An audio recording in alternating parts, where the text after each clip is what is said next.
او ان انا ابتديت اقلد. يعني مثلا ايه، لقيت الجماعه هم بيجذبوا الناس بالكورال، فابتديت امشي بحكايه الكورالات دي، والدنيا بقت هيصه ومهرجان. يقول لك معلش، ما هو بدل ما يروحوا هناك مش مهم يقولوا اي حاجه، ماله. ما احسن اهو جوه الكنيسه. هنا ده تقصير في الرعايه، وانا اللي بمهد له انه يروح، لان ما بدلوش صوره واضحه للايمان. لما نيجي مثلا اجتماع في المقطم، يجي الكنيسه ناس رايحه، دي كنيسه ارثوذكسيه فيها صلاه، فتيجي تحط فيها ترانيم بروتستانتيه وبتقول ده اجتماع ارثوذكسي، سواء في الاسلوب او في الكلمات.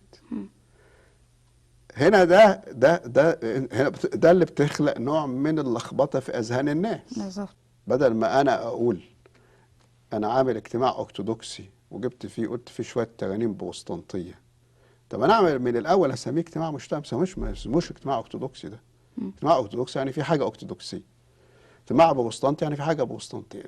نكون بقى يعني حريصين ان احنا ننقي اجتماعاتنا وكنائسنا من كل العناصر الخارجه عن الايمان الارثوذكسي والطقس الارثوذكسي. يعني لما اقول انا تنوع، انا مش هاجي مثلا في القداس واقول عايزين بقى نتنوع في الالحان، يعني نقول شويه لحن قبطي وبعدين لحن جريجي ولحن سوري ولحن في القداس. لما بروح انا بجتمع بنعمل يعني قداس مشترك مع الكنائس الاورينتال الارثوذكس، بنعمل كده، بس معروف ده قداس مشترك. لكن لما يجي بتكلم على الطقس، بتكلم اسمه ده طقس قبطي، مش معناها ان اللحن التاني غلط. فما بالك بقى لو انا هروح ادخل العناصر الغير ارثوذكسيه جوه اجتماعاتي، هو بقى ده الخطر بقى. يعني ودي طريقه انك انت يقول لك التغيير من الداخل، بدل ما تقول له لا ده احنا بنغير لك الكنيسه من جوه. فلازم نخلي بالنا من الحاجات دي.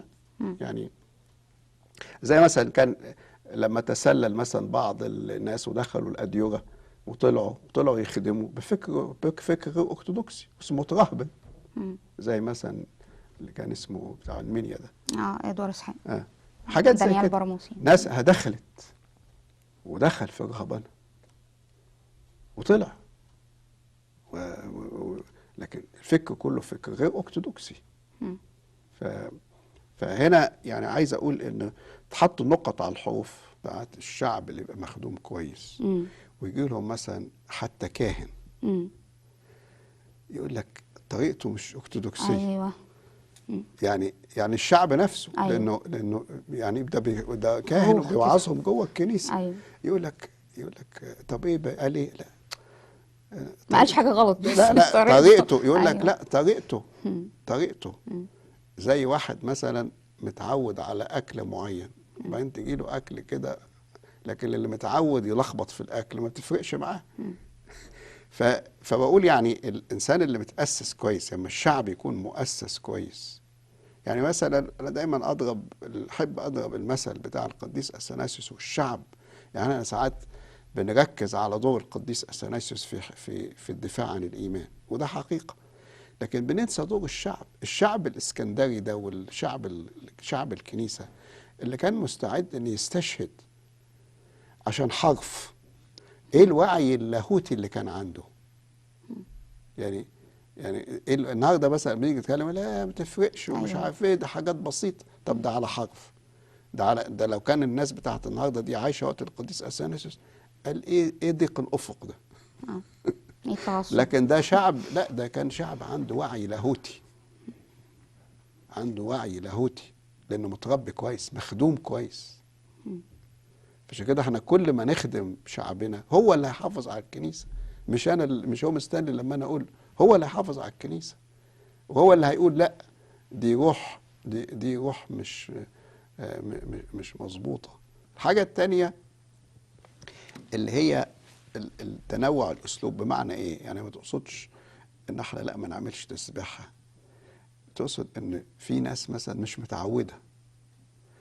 طيب اللي مش متعود ده عايز حاجه تجيبه، فنبتدي بحاجه يعني ايه خفيفه تجيبه. زي ما انا مثلا بقول لهم في المؤتمرات بتاعت الشباب، كانوا متعودين ان هم يجوا في نهايه اليوم كده على الساعه 11 يقول لك التسبيحه. ففي شباب هنا متعمد على التسبيحه مبسوط يحب يقول التسبيحه كامله يقعد ساعتين. تمام. وفي شباب جاي المؤتمر بعد اليوم الطويل ده تقول له تسبيحه فيها ساعتين، تلاقي التسبيحه كام واحد شغالين جوه والباقي كله قاعد يتكلم بره. ده اللي انا كنت بشوفه في المؤتمرات يعني. طبعا. فانا قلت فكره، طيب ما احنا بدل ما نعمل كده ما نعمل تسبيحه مختصره اللي هي 4 حسات. وبعدين في نفس الوقت انا بدل ما اجيبها له في الاخر، ما هو بيبقى بين الفقرات بتاع المؤتمر بتبقى في فترات يعني ممكن يقولوا ترانيم. طيب ما انا ادخل في الترانيم دي حاجه من التسبيحه بحيث ان انا اخليه يتذوقها، ما يبقاش قدامه التسبيحه دي زي حاجه مقفوله كده ما يعرفهاش غير الناس اللي تعودوا عليه. اللي هو متعود هيقدر ان هو يقعد لانه بيقول حاجه عارفها. طب التاني ده هل اركز على ان انا تممت الطقس مش مهم العدد اللي يحضر، ولا افكر في الناس كمان اللي موجودين دول ان احنا نعمل لهم حاجه عشان خاطر ان احنا نقدر ان احنا نجيبهم. فده الفكره يعني اللي هي سيدنا، هي ممكن زي ما نيافتك بتقول بتتعمل حاجه زي كده. ممكن بيتعمل اجتماع صلاه الاول وبالترانيم وبالصلاه، وبعد كده خلاص اللي بيحب يطلع واللي بيحب يكمل ممكن يبتدوا بقى تسبيحه للي بيحب التسبيحه ويسهر. لا احنا مش عايزين دي بقى. يعني لحين ما حتى يتعودوا. انا عارفه لا نيافتك عايز تدوقهم التسبيحه ده ولو اللي ما بسرعه. هو ده الغلط بقى. ده اللي انا بقاومه في المؤتمرات. بيجوا يقول لك اوبشنال. يعني ايه التسبيحه دلوقتي اوبشنال، فتلاقي ايه البرنامج خلص ودلوقتي في تسبيحه. تلاقي التسبيحه دي في مجموعه جوه قاعده بتقول وناس حلوين جدا، لكن اغلبيه الاجتماع قاعدين بره بيتكلموا بيحكوا بيعملوا بتاع. طيب ما يبقى احنا طب عملنا ايه؟ ما انا عايز دول يجوا. انا هنا ده انا عايز اوصله لحاجه يعني. فلازم اساعده. اصل الارثوذكسيه دي عايزه تذوق، بدون ما الانسان يدوقها يبقى قدامه حاجه كده جامده زي خيمه الاجتماع.